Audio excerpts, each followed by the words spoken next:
তো ঢাকা থেকে কলকাতা যাওয়ার এখন সবচেয়ে সহজ, সস্তা এবং কনভিনিয়েন্ট ওয়ে হচ্ছে আমাদের রূপসী বাংলা এক্সপ্রেস। তো বর্ডারে এসে আকাশের সাথে দেখা, ও আমার ব্যাগ হাতে নিয়ে নিয়েছে। তো ভাবা যায় সকাল 10:45 হচ্ছে ট্রেনে উঠে পুরো কাটায় কাটায় 2:30 বাজে আমি বর্ডারে। আর বর্ডারে আসার পর দেখছেন একদম বর্ডারটা ফাঁকা, ক্রস করছি বর্ডার।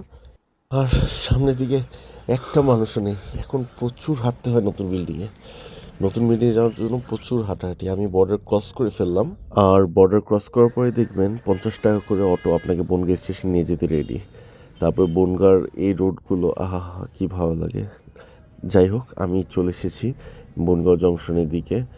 আর বনগাঁও জংশনের ব্যাপারে যদি আমি বলি, বনগাঁও জংশন থেকে আপনি রাতে 10:15 থেকে 10:30 পর্যন্ত কলকাতায় যাওয়ার জন্য হচ্ছে গিয়ে ট্রেন পাবেন।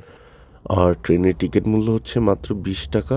আর যেটা জার্নি টাইম হচ্ছে মাত্র 2 ঘন্টা 10 থেকে 2 ঘন্টা 20 মিনিট। যদি সিগন্যাল খারাপ থাকে তাহলে 2 ঘন্টা 20 মিনিট। যাই হোক, ট্রেন ছাড়লে ট্রেনে উঠে যাবেন। ওঠার পর সুন্দর করে হচ্ছে শিয়ালদা চলে আসবেন। শিয়ালদা চলে আসলে পরে শিয়ালদা থেকে এখন একটা অনেক বড় শর্টকাট এসেছে নিউ মার্কেট যাওয়ার জন্য। আর যদিও শিয়ালদা খুব ক্রাউডেড থাকে, আর নিউ মার্কেট যাওয়ার জন্য শিয়ালদা মেট্রোতে উঠবেন, উঠে এসপ্লেনেডে যাবেন। আর শিয়ালদা মেট্রো থেকে এসপ্লেনেডের ভাড়া হচ্ছে 10 টাকা।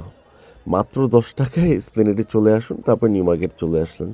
এই তো তো আপনার টোটাল রাস্তার কস্ট অনেক কমে গেল। আর হ্যাঁ, ঢাকা থেকে বেনাপোল আসা ট্রেনের টিকিট কিন্তু মাত্র 475 টাকায় কেটেছিলাম।